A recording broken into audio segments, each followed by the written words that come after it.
The ability to speak with confidence and present for impact is easily the most valuable skill you can have in today's world. When you can share your knowledge, you can facilitate change, and when you can facilitate change, well, you can change the world one conversation at a time. But most people think they can't speak articulately, confidently, or with impact. They get choked up by nerves, they lose their words, or that dreaded imposter syndrome shuts them down. Well, I'm happy to say that speaking is a skill that anyone can learn, yes, even you. And that's exactly what this podcast is all about. My name is Kat Matson, and welcome to Speaking with Confidence.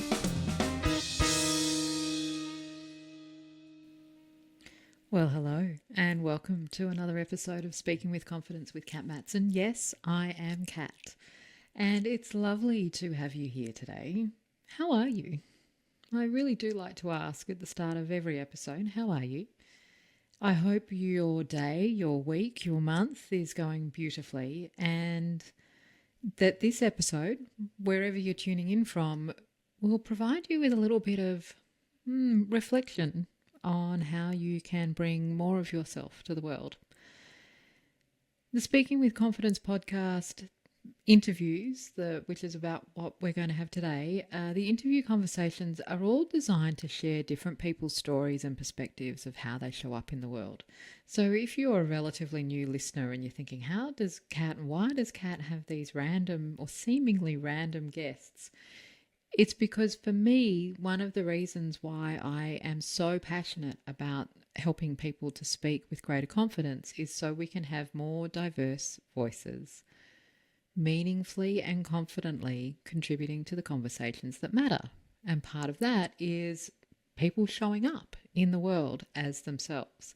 And so I share stories about people showing up in their world. Today's conversation is such an epitome of that essence. Mel Lathouras is a singing coach, a business owner, a singing teacher.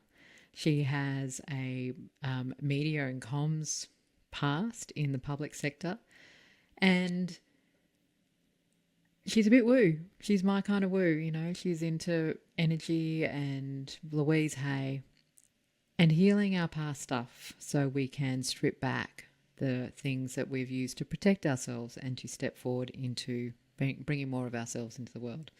And in this conversation, you're going to hear how Mel has navigated significant changes in career from, that narrative of a secure, safe public service role into not only running your own business, but running your own business in the creative sector. I mean, holy moly.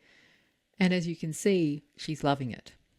So the other thing that we talk about is how do you overcome the fear? Her business is Fearless Singer, and we talk quite a bit about how to manage fear, how to overcome fear, and how to do it scared anyway. So I really hope you enjoy this beautiful conversation with the gorgeous and just delightfully authentic Mel Lathouras. Mel, welcome to the Speaking with Confidence podcast. I am so excited about this conversation. I'm excited too. Thanks for having me on. It's such a pleasure. I love having matching mics too. I get for those who aren't watching, for those who are listening, both Mel and I have got really big microphones. You know what they say about girls with big microphones? What do they say? I don't know. We sound good. Yeah, we do. Dulcet tones, and we probably speak a lot. Yes. Yeah. So, Mel, I've just introduced you, but I always love my guests to tell us in their words. Who are you? Who are you? What do you do? What's the Mel? Well, maybe not what's the Mel story, but who are you? What do you do and why do you do it? Really? You know what the Mel story? Starting back in 1983, it was Bundaberg. It was the Bundaberg Base Hospital. So yes, I'm Mel. I'm a singer, performer, but I also coach others to sing fearlessly. My business is Fearless Singer, and help people uncover some of those narratives that hold us back from being up on the stage and really going for those creative ideas and projects that we get that little drop of desire one day. We go, oh God, I'd love to do that. But then for whatever reason, whether it be, an actual something that happened, or a belief that you've picked up, that could be from anything from parents to where you grew up to anything, it stops you from doing it. And I'm really fortunate to have this job because I've seen some insanely talented, skilled, beautiful singers go from thinking, oh, I couldn't possibly do that, to now fronting a festival. I have one of my beautiful students, Bernie, is part of Melt Festival for Pit Theatre. About 2 years ago, she saw me singing at an Amy Winehouse tribute and thought, I'll investigate that gal, and found Fearless Singer and had a few sessions and said, you know what, you're so funny, Bernie. You should do a one-woman show. And she was like, well, it's interesting you should say that because that's always been a bit of a dream of mine. And now she's doing it. So it's, it humbles me. Regular listener, you will know right now, right here, why I invited Mel on to have this conversation, because how similar is our desire in terms of helping people find their voice. Mel does it from a singing perspective. I do it from a speaking perspective. But that undercurrent of helping people to find who they are and express it, that's it. Kindred spirits. Kindred spirits. I love too that you did an Amy Winehouse tribute show. And again, if you're listening, you want to pop over to the Impactful Presenters blog. So impactfulpresenters.com/blog and just have a look at the video, because you're going to see why Mel is perfect for an Amy Winehouse tribute show. She's just stunning and got the whole look. Thank you. I didn't quite do the hair thing, but that's fair. Yeah, we wanted to honour her as, as a performer and a musician and singer, and not look like her. No, because nobody else could. No, like exactly. Yeah. Yep. Mel, let's talk about fear. You say that, your business is called The Fearless Singer, and on your website you actually say that fear, you learned, is an empowering emotion. Can you tell us a little bit about that? That's right. I think any negative emotion or something that's labelled as negative is empowering because it's all data, so it's just data. Oh, I'm scared of that. And it's something you can be a bit curious about. Oh, why are you scared of that? What's the fear? Oh, the fear of failure. So what would be the worst thing that could happen to you if you failed at that? Oh, I might not get booked again, or blah, blah, blah. What would happen if you didn't get booked again? Would that stop you from doing something that you loved? Oh, not really. You can really coach yourself from that spot because it's clear evidence that you need to do a little bit of unraveling. And it doesn't take much. It just takes a kind, curious conversation with yourself. A kind, curious conversation with yourself. A kind, curious conversation with yourself. I feel like you and I are having the same conversations with our clients, just in different ways. I literally had the same conversation with someone earlier. By the way, for those who are watching, I'm sitting here dabbing my eyes, not because I'm crying at the beautiful things that Mel's saying, because... I thought that's what was happening. I was like, oh, that's my goal. There's just something going on with my eyes at the moment, and as they tear up, just in the normal course of blinking and stuff, they're stinging. So as I'm just dabbing away. I promise I'm not crying, not yet. Mel, I love this piece around it's data. One of the things that I talk about a lot is we misinterpret our nerves as fear. We misinterpret our nerves as fear. And then we misinterpret our fear as a reason not to do something. Like we just go, oh, it's too scary, so I won't do it. How do you help your clients move through that fear? Like, yes, there's that compassionate conversation. Standing on a stage and singing is, I'm going to say for me, is a more daunting thought than standing on a stage and talking to hundreds of thousands of people. How do you help them move through that fear? Yeah, so it starts with the compassionate conversation, holding space, asking questions, being curious, and helping them, go back through the little cabinet in their brain to go, who told you that you were this, and they would go, oh, it was my grade 3 teacher who said that thing. I wonder what was happening to her at the time. Let's think about the environment that you're in. So, for instance, I grew up in regional Queensland in the 90s.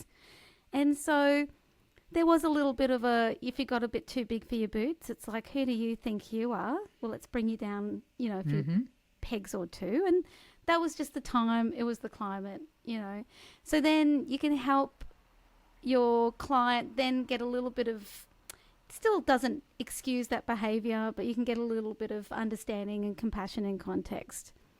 And we do a whole lot of things. So we can do a little bit of NLP hypnosis. So, visiting that young child as an adult and saying, hey, mate, come here, let me give you a little squeeze, because that was hurtful, what that person said, and you didn't deserve that. And I love that. I'm always constantly going back and checking in with little... I go by Mel, but my family used to, still call me Lissy. So I go back to little Lissy, and do that. Or we do a bit of tapping as well. So EFT, emotional freedom technique, which is so ridiculously powerful. Saying affirmations, or getting out loud what is going on, and then reframing it while you're tapping through, the points. So we do a combination of that, but a lot of it is the very practical as well. Like, let's set a date. Part of Fearless Singer is we do have regular performance opportunities. So there's at least 6 showcases, and we all pile up at Can You Keep a Secret, which is a cute little vintage bar in Wollongabba. I book a band, and everyone gets up and does a couple of their songs. And also I do jams as well, so jazz jams, and invite other, non-Fearless Singer members to that. But, people that are still part of the Fearless Singer community. And I think that in itself is just so powerful, is to have a date set. And then you go, okay, well, let's reverse engineer. What do I need? I just need to have 2 songs ready. What am I going to sing? What feels good to sing? And then I make it super easy and comfortable. So, you can bring your lyrics and put it on the stand. There's no expectations to be Celine Dion at the Olympics, in that moment. And I think what happens is once the Band-Aid's ripped off and they go, oh, I didn't fall over and have a heart attack and die, which, sometimes that can be one of our irrational That's the fears, that we could literally... I'm going to die. They go, oh, I'm still alive. And actually that felt scary, but that was really fun. I guess it'd be the same feeling of jumping out of a plane. Yep. And surviving, with the parachutes. Yep. Yeah. Yeah. You don't want to. I'm a fearless singer, but definitely not a fearless skydiver. I'm so with you. And people, and I know that I could do it, because I know how to move through my fear, and I have no desire to do that, to move through that particular fear. Like being on the ground. Yeah. I love that everything that you just said about that is that combination of processing the fears, however you process the fears, the NLP, the counselling, the EFT, and I love EFT and tapping. For those who are unfamiliar with it, just go and do a bit of a Google on emotional freedom technique and trust it. I like it. It can look a little bit pseudoscience-y, but oh my goodness. But what you're also saying is, and you still do it anyway. You do it scared. You get up on stage and you do it scared, because even with all of the processing, even with all of the tapping, even with all of the inner child work, there will still be something there. There will still be that sense of, oh my goodness. That's right. And we're forever unpeeling the layer, we're just these big juicy onions on this earth, and it's just a constant unraveling. And that makes life fun. Otherwise, gosh, it was just always such smooth sailing all the time. That'd be interesting. That would be like boring. A little bit of drama. Just a little bit of drama. Just a tiny bit of drama. Nothing too out not there. The total Drama Island drama. No, definitely not. No. Yeah. Speaking of juicy onions, one of the things that I find, I will say the word. One of the things that I find reassuring about you is similar to me. You've had a public service career, and then you went, yeah, this isn't my thing. This isn't juicy enough. I'm going to go and pursue something that is completely, by comparison, unsafe, insecure, and probably a little bit crazy in pursuing a creative and entrepreneurial career. Can you talk to us about both that shift, that transition, how you move through that, all of that internal dialogue of like, that's safe and this isn't, and how do you now sit in that place of bringing all of the supposedly random pieces of you together, which obviously aren't that random because it's all in the beautiful container that is Mel. But yeah, can you just talk us through that? Definitely. I have to say, I found myself in that safe job twice. So I started off wanting, to do music, but decided to study journalism. And because that's so related to music. Exactly. I lasted a week doing an internship at the ABC. I was like, oh, no, thank you. That seems way too stressful. And then went and had a career in the public service doing media, which, by the way, I met some incredible people through that whole experience who taught me how to write as well, and how to take complex information. So my job was to translate engineer talk, because I work for Main Roads and Queensland Transport, take engineer talk and put it in layman's terms. So that was a skill that has served me not only as a a business owner and a coach, but just as a human being. I think just being a good communicator, knowing who you're talking to, getting your point across. So, yes, I did that in my 20s, but I was also playing in rock bands on the weekend. I played in a band called the Warm Guns with an incredible bass player called Kelly Lloyd from Screamfeeder, and also my soulmate and best friend Amy Zufa, who played guitar, and Murray. So we were doing really well and touring, but yeah, found that, how do I do this? How do I just do the music and not do so much the corporate work? I just didn't see at that stage. And to be fair, we didn't have the technologies that we have now available to us. So what I longed for is what I have now. And we didn't have access to that, on the internet. We couldn't build courses, or we didn't have podcasts. It was broadcast, it was radio.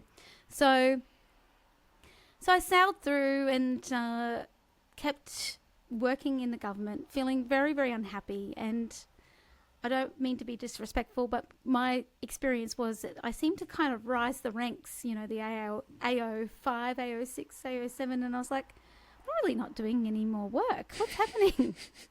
I hope anyone listening isn't like, oh, that's very rude. In some departments, that can be what it's like. Yes. Except if you work there's some pretty intense departments. Correct.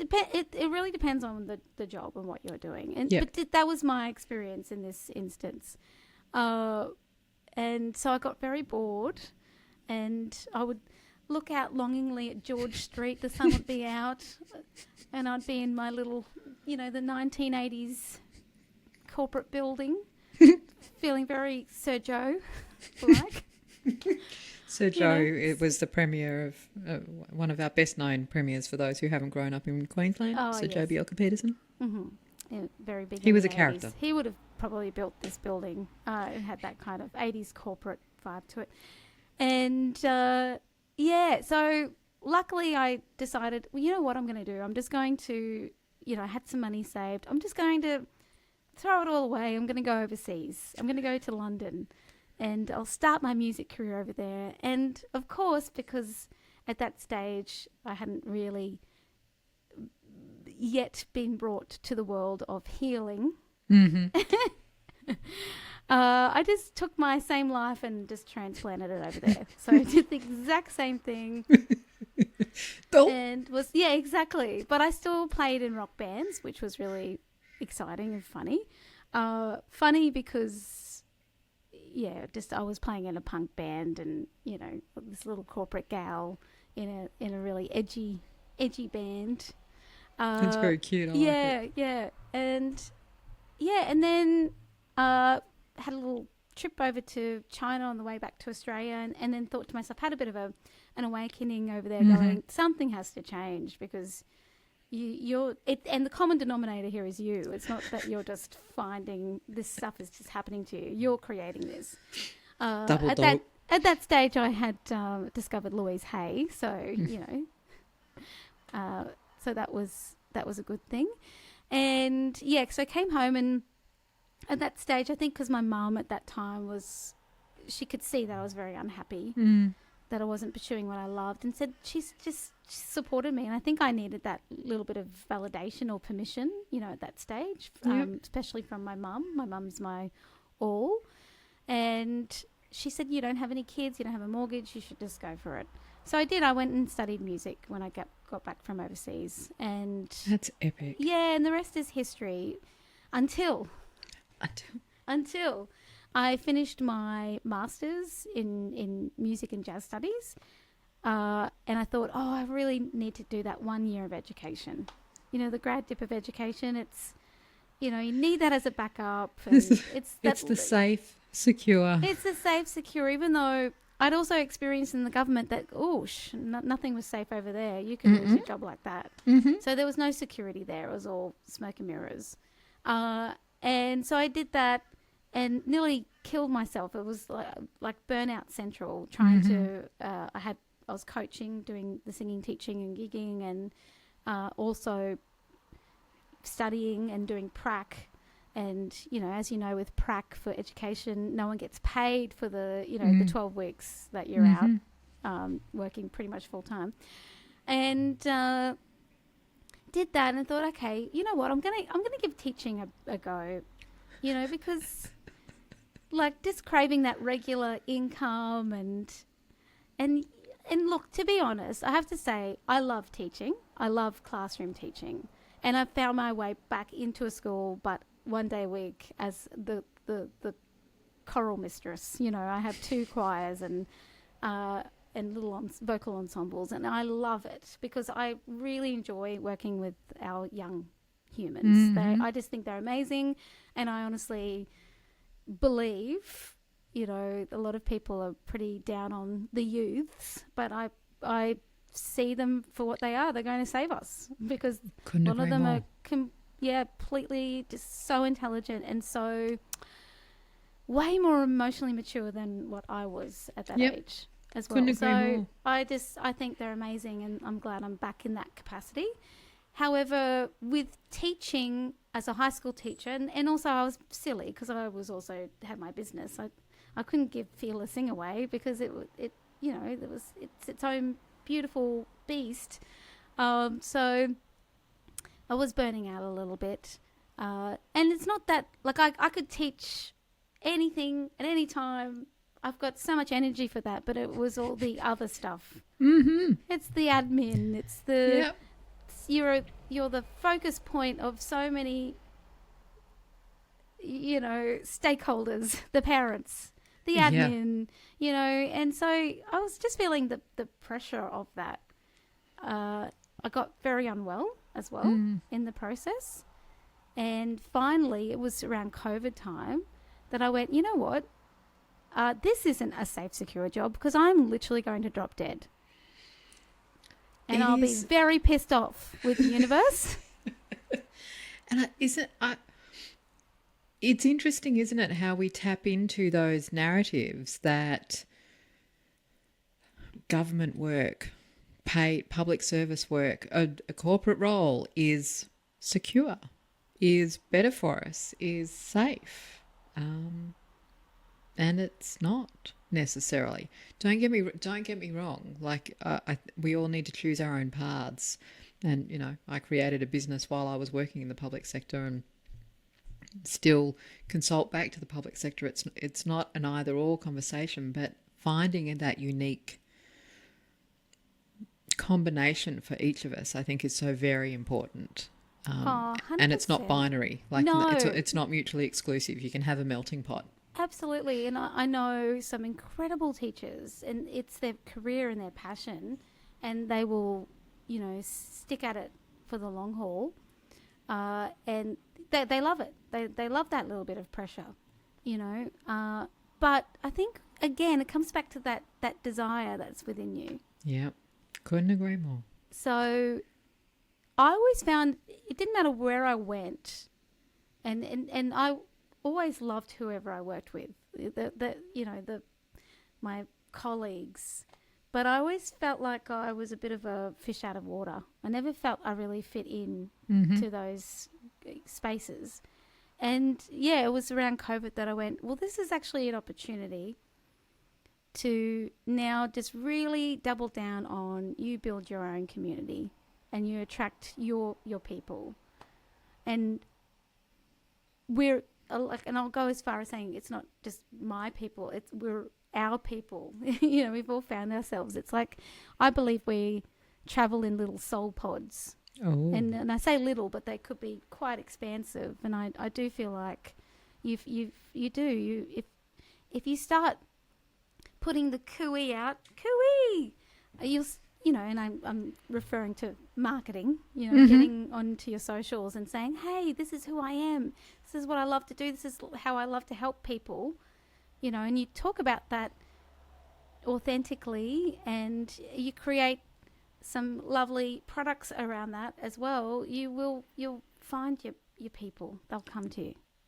Talk to me more about authentically and coming from that place of authenticity. That is it's a key theme in all of my work. And I mean, you've just explained your story and how you ended up here. One of the things that people often say to me is, well, how do I know what's authentically me, and how do I know what's society's programming, or all of the stuff? In fact, I was just talking with some girlfriends about that this morning. How have you traversed not necessarily the chronological path, but how do you know what's authentically you versus what you've put on yourself over the years? That's a really good question, because it will vary from person to person. We'll all have our voice that we put on, and I think for me it's the speech and drama kid comes out when I'm not being authentic. Yeah, right. In that I want to be seen as the good girl. I'm a good little girl, that kind of thing. What was hilarious about that, and listeners will have picked it up, you actually put on an accent then. The good little girl. Good little girl, like I just put on like a bit of a Greek Australian accent. But that's that. It's because I'm a bit cheeky, I'm a bit naughty, and I swear a lot as well. I have to be really careful not to swear at my one-day job with the kids. And yeah, I wouldn't be able to do that. Oh, it's tricky, but you do it. And yeah, and I'm also an open book. I love to share. Mm-hmm. In the creative industries, there's an expression spoken about, you can keep your 10% to yourself. You can share as much as you want, but keep your 10%. I give the 110%, bar the, the hemorrhoid that I've just got this week, or the, oh, I just said it. Oh, I don't have any hemorrhoids. That was a joke. But it's up to you. It's whatever you feel comfortable with sharing. But I think if you have a voice that you put on and you can hear yourself speak like that in the meetings, in the team meetings, or when you have to report back to, your director, or that voice comes on, that's not you. That's you being corporate Sally. I don't know why I said Sally. We have a mutual friend called Sally. But, yeah. One of the things that often happens when clients show up in my programs, and we will have been chatting like this, and then I'll ask them to start their presentation, and they'll put on this whole new persona, like this whole new person shows up, and I'll just say, "Hooey, who's that? Who?" And they go, "What do you mean?" I'll say, "Well, you want to watch that back because you just stepped into radio announcer voice, or this is the corporate presentation voice." I was like, "Who is that? Who is that? Where did you pick that up? Why did you just suddenly put on this act, this mask?" It's fascinating, and we all do it. I think that's the other thing that I am always reassuring. We all do it until we realize that we don't need to. Exactly. And also too, the mask is obviously, it's comfortable. It's what we know, and it's a shield. It can get really tiring if you do this a lot. That's the only thing. And also too, sometimes you can play with, this is a little bit of me, this is a little bit of my mask, and that kind of makes you the act. You're a bit of an actor, or you're being an artist, which I think is cool, because if you're doing it intentionally, that's a different story to when you're doing it unintentionally. Yep. And you're just, it's a mechanism, like a safety support. So, when you're watching it back and you go, "Hey, who's this person?" It's jarring, isn't it? You can kind of, if it is being done unconsciously, it does feel a bit like, that's not the person I know. So all I would say to people is just to experiment. You just practice, and it's okay to be wearing the mask for a while. It's okay. You have to accept it. I think, if that becomes that one extra thing that you're like, "Oh no, I'm wearing the mask again, aren't I?" And that's giving you anxiety. Just, who cares? You've had the mask on. I love that. Just start being aware of it, when it pops up. And then ask yourself, just again, back to those curious kind questions. Oh, why did I feel like I had to do that?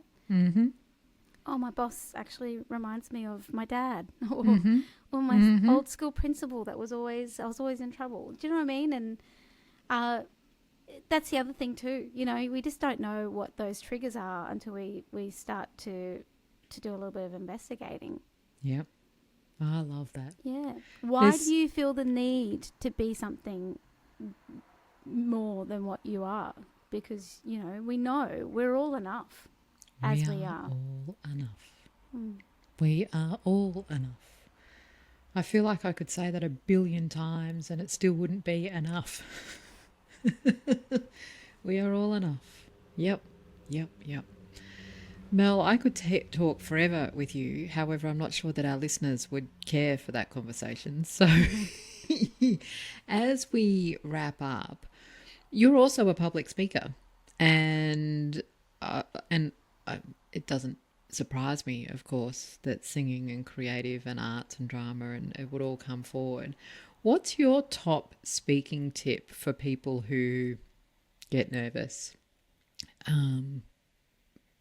Not so much put on the mask, but they have something that they want to say, but they tell themselves they can't say it. What would your top tip be? Yeah. Actually, I'm going to reference somebody, Lewis Jones. So he's the director of my show with my mate Katarini. So we're putting on a Nana Muscuri tribute at QPAC at the end of the year. Please, everyone, get your tickets. There's only I think there's only 25 tickets left. It's nearly sold out, the 2 shows. Well done. Yeah, so Lewis Jones is our director and our producer, and he's also a public speaker. And so this tip comes from him, but I resonate deeply with it. And that is, don't see it as that you're speaking. You're just having a conversation. Just don't, literally get up and think. And even if you have to think you're just talking to one person and it's your best mate. I feel like Lewis and I would get on famously. I feel like you should check him out on LinkedIn. He's a very, very, very on the money. I say the same thing. Stop. It's not about standing up in front of a group. It's having a conversation at scale. Yeah, that's it. Yeah, that's it. Mel, where can people find you in general, and Yes. apart from the Nana Muscuri Yes, tribute absolutely. show. I think that's awesome. Yeah, so I have a website, mellathouras.com, and also fearlesssinger.com. They're both linked. So Mel Lathouras is more of my music, that kind of thing, whereas Fearless Singer is to do with the coaching and our beautiful community. I'm also at Mel Lathouras on Instagram and Mel Lathouras on Facebook. And I will pop Yes. all of those links into the show Oh, notes. bless So you. wherever you're listening, just go below the episode and you can click through to all of those links to follow the gorgeous Mel Lathouras. Mel, thank you. I Oh, so thank appreciate this you. conversation. Thanks for having me on. I've very much enjoyed this. Ditto, ditto. How soulfully beautiful is Mel? Like, doesn't she just feel like a warm hug?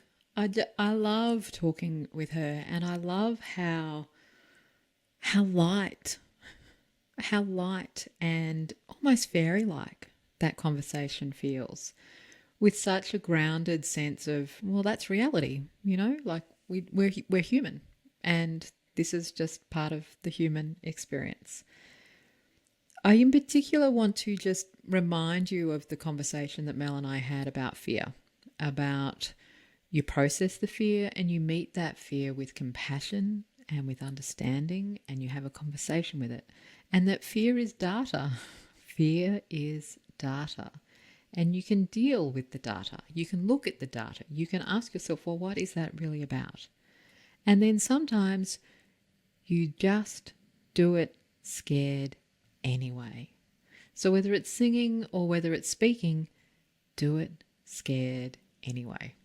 I also love that speaking tip that she borrowed, very much around, don't think about speaking to many people, just think about talking to one. And that's particularly powerful for anybody listening who is doing social media reels or webinars, podcasts, but also standing up on a stage and just having a conversation rather than delivering data.